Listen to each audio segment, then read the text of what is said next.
Ukraine के सदर Vladimir Zelensky ने कहा है कि यूक्रेन के फोर्सेस की जानिब से शुमाली कोरिया के ज़ख्मी हालत में पकड़े गए मुतादिद फौजी हलाक हो गए हैं। गैर मुल्की खबर रसां इदारे AFP के मुताबिक यूक्रेन और उसके मगरबी इत्तेहादियों का कहना है कि शुमाली कोरिया ने 2022 से जारी जंग के दौरान अपने हज़ारों फौजी रूसी फौज की मदद के लिए भेजे हैं। व्लादिमीर ज़ेलेंस्की ने सोशल मीडिया पर पोस्ट किए गए एक पैगाम में कहा कि कैदी बनाए गए शुमाली कोरिया के कैदी शदीद तौर पर जख्मी हुए थे और उन्हें जिंदा नहीं रखा जा सका। जनूबी कोरिया की खुफिया एजेंसी ने जुम्मे के रोज कहा था कि यूक्रेन के खिलाफ रूस की जंग में लड़ते हुए पकड़ा गया शुमाली कोरिया का एक फौजी जख्मों की ताब ना लाते हुए हलाक हो गया है। सदर ज़ेलेंस्की ने यह वाज़ेह नहीं किया कि यूक्रेन के फौजियों के हाथों पकड़े जाने के बाद शुमाली कोरिया के कितने फौजी हलाक हुए हैं। उन्होंने इससे कबल कहा था कि अब तक शुमाली कोरिया के तकरीबन 3000 फौजी हलाक या जख्मी हो चुके हैं,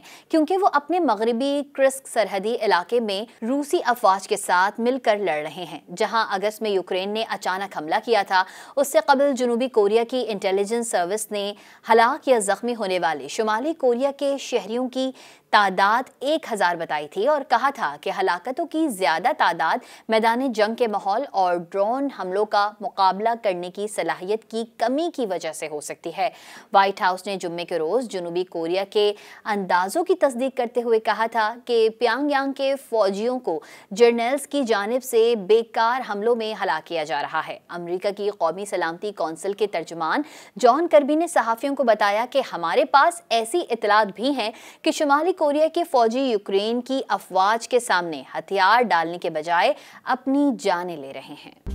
मज़ीद न्यूज़ अपडेट्स और डिजिटल स्टोरीज के लिए सब्सक्राइब करें डॉन न्यूज़ पाकिस्तान।